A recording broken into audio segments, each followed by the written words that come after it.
toca un tema que lo he trabajado bastante cuando escribí el libro del paciente terminal, como trabajo del fin de máster en la Universidad de Comillas. Entonces, ese trabajo se convirtió en el libro que publiqué en su momento.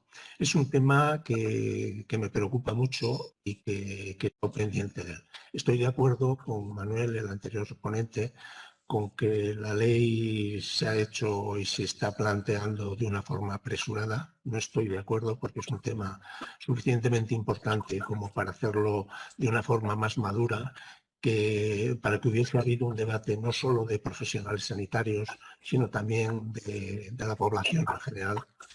Y porque además me parece muy importante que dentro de la asistencia sanitaria que todos recibimos, una parte importante es la asistencia en el paciente terminal.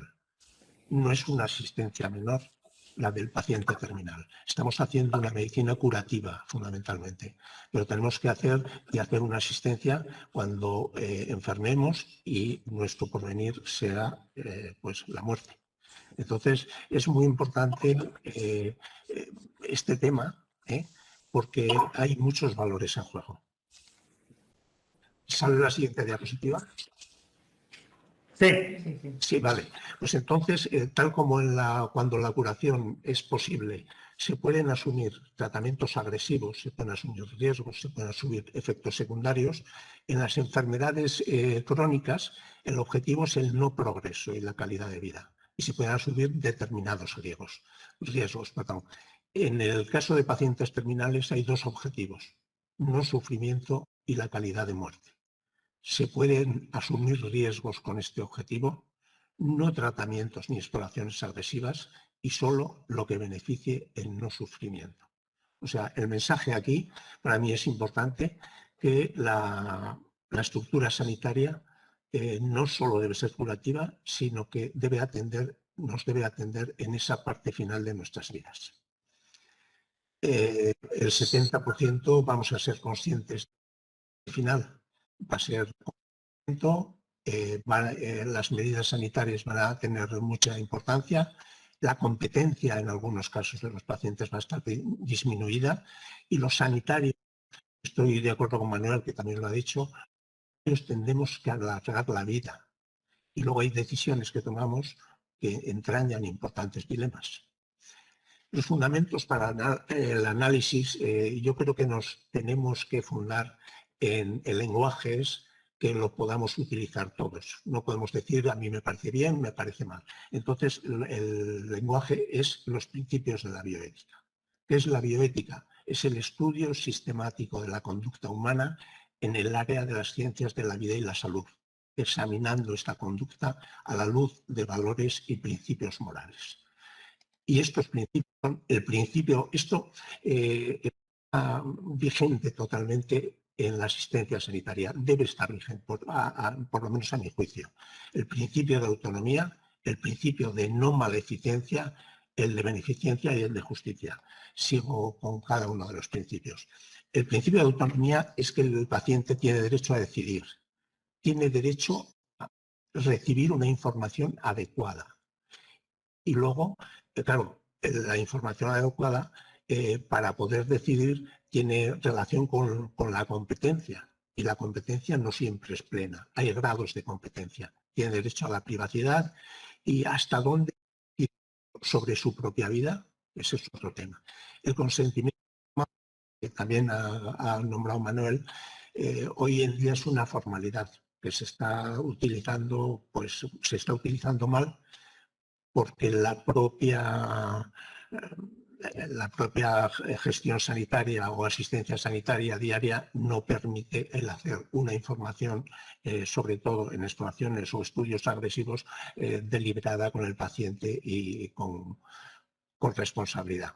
Hay un documento de voluntades anticipadas, eso es importante, que lo voy a nombrar ya, que es de noviembre, del 14 de noviembre del 2002, me parece que es, en el que nos permite dejar nuestras voluntades para, en el caso de que no seamos competentes, en un momento determinado y tengamos una enfermedad terminal que no podemos decidir, cómo queremos ser tratados. Eso está vigente desde hace años. O sea que de alguna forma no partimos de una situación de cero, ni muchísimo menos como pretenden esta ley, que parece que hablan de muerte digna, y parece que la muerte digna solo es la eutanasia y el suicidio asistido. Eso no es cierto. La muerte digna son muchísimas más, y el último eslabón podría ser ese. Pero hay muchas cosas más antes. Beneficencia, todos deben de ir procuradas que hacemos los sanitarios, tienen que ir a el bien del paciente, pero contando con él. En el rango está por encima el derecho de autonomía al de beneficencia. El médico no puede pretender hacer, aunque lo haga con toda la intención del mundo positiva, si el paciente no quiere, no se le puede aplicar. O sea, el rango está por encima del de autonomía. Lo que sí sucede es que para negarse o para pedir la eutanasia o el suicidio asistido hace falta una competencia muy alta. O para no querer operarse cuando está indicada una intervención, hace falta una competencia muy alta. Eso es importante, los grados de la competencia. No maleficencia, nunca podemos hacer los sanitarios el mal como finalidad y luego debemos tratar a todos igual. Situaciones en la práctica clínica. Llamamos ortotanasia o a cuando hacemos el paciente muere en el momento oportuno, sin alargar la vida, sin acortarla. No tiene ninguna implicación ética. La obstinación terapéutica, que yo creo que todavía se sigue practicando inconscientemente, pero que yo creo que en tiempos pasados era bastante más frecuente, es no dejar que llegue la muerte, es seguir luchando, alargando la vida cuando las posibilidades de que mejore o de alargar su vida realmente sean pocas o mínimas. Entonces es una actuación maleficente. Tenemos que tener claro cuándo parar de hacer estudios o cuándo parar de hacer exploraciones agresivas. Esa frase que se decía antes, mientras hay vida y esperanza, eso no es cierto. O sea, está muy claro que en un momento determinado un paciente no tiene ninguna posibilidad de curarse. Entonces, los esfuerzos de la asistencia sanitaria se tienen que centrar en mejorar su calidad de vida y en mejorar su calidad de muerte. El principio del doble efecto. Dentro de la terapia en el paciente terminal, me estoy refiriendo a... la finalidad de las medicaciones que se ponen puede ser es aliviar el sufrimiento. Puede dar lugar a efectos secundarios graves, incluso en los momentos finales puede provocar la muerte. Hay que informar al paciente. Claramente, el médico no puede poner una medicación sin avisar al paciente que puede tener efectos graves. Estoy hablando de terminal en momentos finales. Por eso es muy importante el factor tiempo de posible supervivencia, porque poner una medicación cuando una sedación, por ejemplo, bueno, vamos a hablar ahora de la sedación, la otra habla de eso. Entonces, la sedación se utiliza por síntomas físicos no controlados y por angustia vital no controlada. Los conceptos son sedación paliativa y sedación terminal. La sedación paliativa es la administración deliberada de fármacos en las dosis y combinaciones requeridas para reducir la conciencia de un paciente terminal tanto como sea preciso para aliviar los síntomas. Esa es la sedación paliativa que se está utilizando y que no necesita ninguna aprobación de ninguna ley. Se está utilizando y se está utilizando a larga mano en los servicios de medicina interna. Y yo creo que con buen criterio. La sedación terminal es la administración de la sedación paliativa, pero ir un poco más allá, tal vez en los momentos finales en que le ayuda al paciente a morir. Esto yo creo que también se está haciendo, pero es muy importante en ese momento final advertir al paciente. Le voy a poner esto, pero tiene que tener en cuenta que a lo mejor no se despierta. Y hay pacientes que cuando se lo plantean la primera vez dicen que no, pero a las 2 horas lo piensan porque están sufriendo. Y esto se está aplicando. O sea que no partimos de una situación de cero, ni muchísimo menos. Entonces la sedación terminal es cuando la muerte está muy próxima y con síntomas refractarios. Hay que tener en cuenta que los síntomas refractarios depende en qué manos, en qué profesionales estén tratando, pueden ser de un 16% o un 52%. O sea que tenemos que tener claro que en el paciente terminal hay mucha carencia probablemente en el tratamiento de los síntomas que presenta. La sedación terminal es tiempo previsible de vida y el consentimiento, fundamental.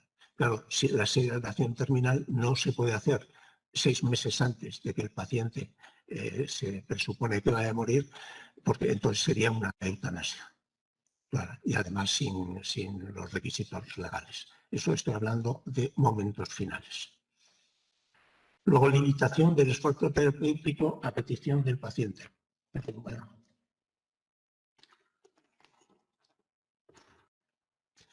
un paciente competente pide que no le pongan o que le retienen un tratamiento indicado. Acorta su vida y hace uso de su autonomía. Hay que asegurarse de que es competente. Factor tiempo previsible de vida. Esto también se funda en el derecho de autonomía del paciente. Lo que pasa es que si, como pongo al final, factor tiempo previsible de vida, si se supone que tiene una esperanza de vida de 1 mes, pues tiene cierta importancia, pero si se supone que tiene 6 meses, pues hay que cuidar muy bien y hay que tener muy claro la competencia. Pero en todo caso se basa en el principio de autonomía. Y este principio es el que está en el documento de voluntades anticipadas. Si un paciente no es competente para decidir cuando está mal y ha dejado dicho que si tiene una demencia no le traten determinadas enfermedades, aunque las enfermedades le puedan llevar a la muerte, con el documento de voluntades anticipadas en la mano, tiene derecho a que se cumplan sus deseos. Y un paciente, por ejemplo, yo he tenido algún paciente neoplásico, que en el momento que se le diagnosticó un tumor, llamó a los oncólogos, le explicaron el porvenir de vida que podía tener y tal, y dijo, yo quiero irme a casa y no recibió ningún tratamiento, aunque su esperanza de vida era relativamente de bastantes meses, pero sin embargo los tratamientos eran muy limitados y así lo decidió, y hay que respetar. Lo que está claro que cuando las consecuencias de la decisión del paciente son importantes, la competencia tiene que ser alta. Luego tenemos los pacientes, limitación terapéutica en paciente no competente. Pues no es competente suprimir un tratamiento indicado, se pretende aliviar el sufrimiento, va a ocasionar la muerte. Esto, por ejemplo, en los pacientes en los estados vegetativos y en las demencias. El estado vegetativo tiene un tratamiento especial. Estado vegetativo es cuando, bueno, todos somos sanitarios, cuando la corteza cerebral no funciona por necrosis, por problemas vasculares, por traumatismos, y quedan los mecanismos reflejos del funcionamiento. Entonces, a veces afecta también a la respiración y tiene que vivir con respirador y a la alimentación, fundamentalmente.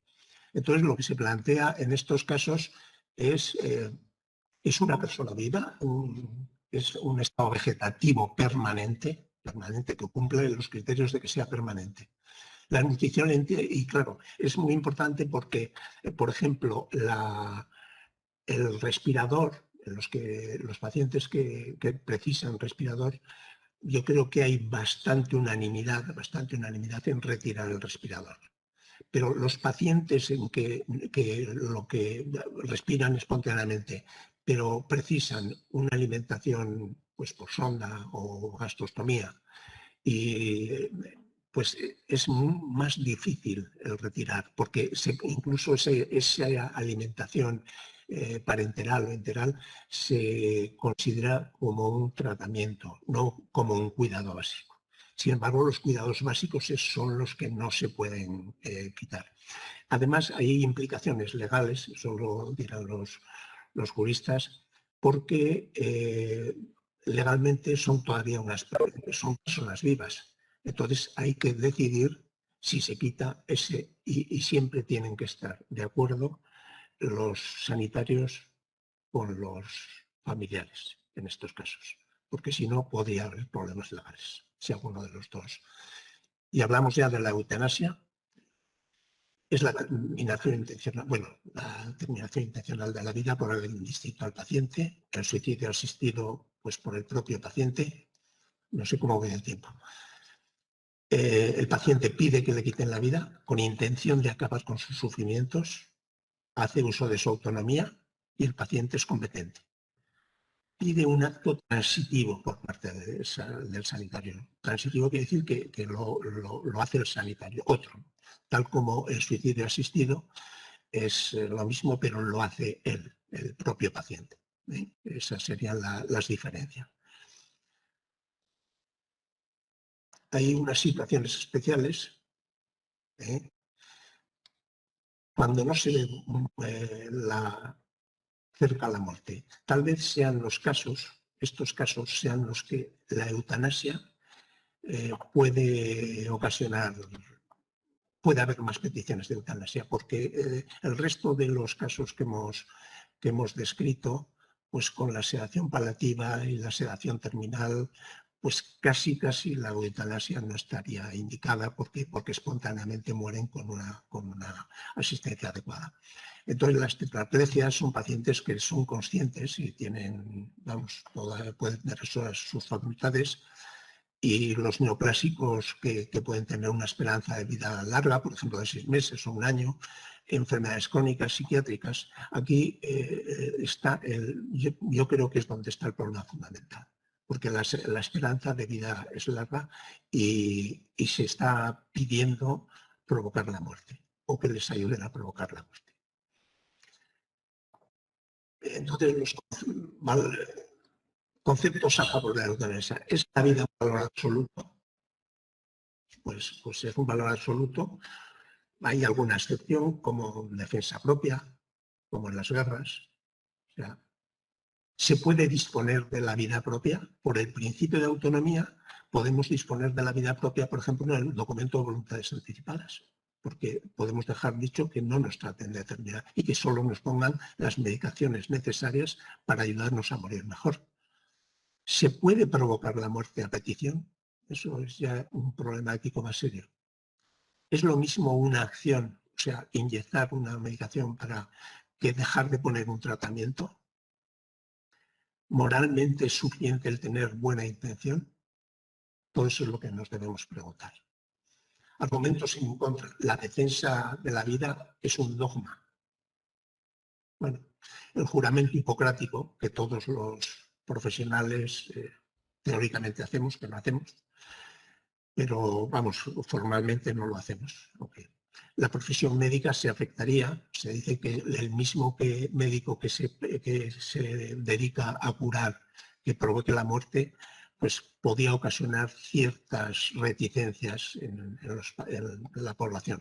Se duda de la competencia de quien lo pide. No cabe duda que un paciente que tiene una esperanza, esos pacientes que hemos enumerado hace un momento, que tienen una esperanza de vida larga, si piden la eutanasia, hace falta una competencia altísima para... Luego la teoría de la pendiente resbaladiza, que cada vez se van relajando más las exigencias. De hecho, en Holanda, en un trabajo que se hizo en un momento determinado, se comprobó que un 30% de los pacientes no habían cumplido bien no se habían cumplido con ellos bien todos los requisitos. Podía haber una incitación soterrada cuando hay familiares o pacientes que son una carga para determinadas familias y, bueno, podría empujarle consciente o inconscientemente y se relajaría la calidad de cuidados paliativos. Y argumentos a favor: las personas tienen autoridad moral sobre sus vidas, no debe intervenir el Estado. Yo creo que el Estado sí debe intervenir para regularlo, como mínimo. La misma competencia se precisa para rechazar un tratamiento indicado que para demandar la muerte. Es lo mismo provocar la muerte que dejar morir, que no poner un tratamiento indicado, como eso sí que está, y con la pendiente resbaladiza control. Y digo ya las conclusiones finales, con esto acabo. Tenemos derecho a dar y dejar nuestras directrices anticipadas. Eso es legal en este momento. Es fundamental tener una buena cobertura de cuidados paliativos, que en nuestro país somos el último país de Europa en cuidados paliativos. Y como me ratifico en como he comenzado, que no es una asistencia menor, la asistencia para el paciente terminal y la asistencia a la muerte.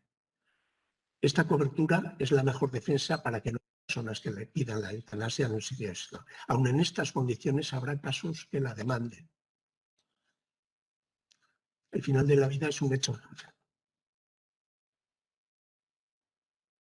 Bueno, esto es lo que acabo de decir.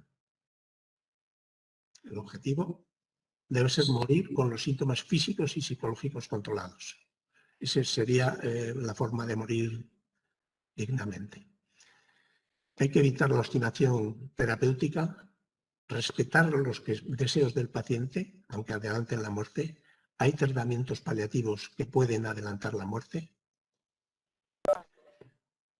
El problema es cuando la muerte no se ve próxima, cuando la muerte se ve próxima, la sedación paliativa y la sedación terminal están cumpliendo un papel ya en los pacientes terminales que sufren.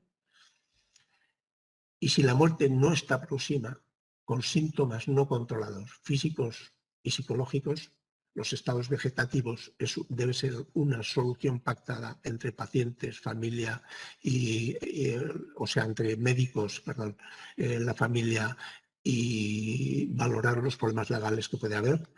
Los terminales de evolución lenta y estos indiscutiblemente debían de pasar por una unidad de cuidados paliativos antes de poder decidir de demandar la eutanasia o el suicidio asistido.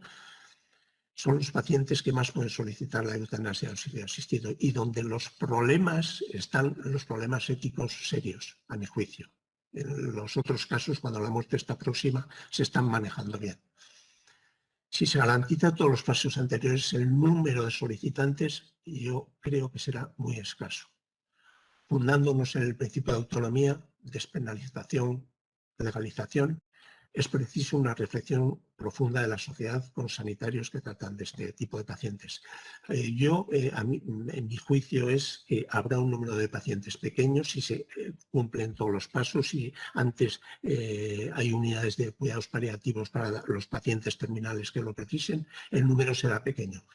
Siempre habrá un número que a lo mejor en esos casos pues habría que abrir la mano y tendría que haber una ley garantista, que en este caso no la tenemos porque se ha rebatido de forma muy mínima, vamos. No, tenía que haber una reflexión sobre el tema y además como este gobierno o los gobiernos lo que tienen que hacer es buscar expertos para asesorar sobre este tema. No profesionales a lo mejor que están de acuerdo o que tienen las ideas políticas de tipo que sea. Yo creo que hay que dejar aparte las ideas, tanto las creencias para legislar para todos como las servidumbres políticas. Muerte digna no es la eutanasia o el suicidio asistido. Ese sería el último eslabón. Sería un recurso último. Muerte digna es todos los pasos anteriores y no se puede utilizar como baza política. Y eso es todo. Muchas gracias, Ángel.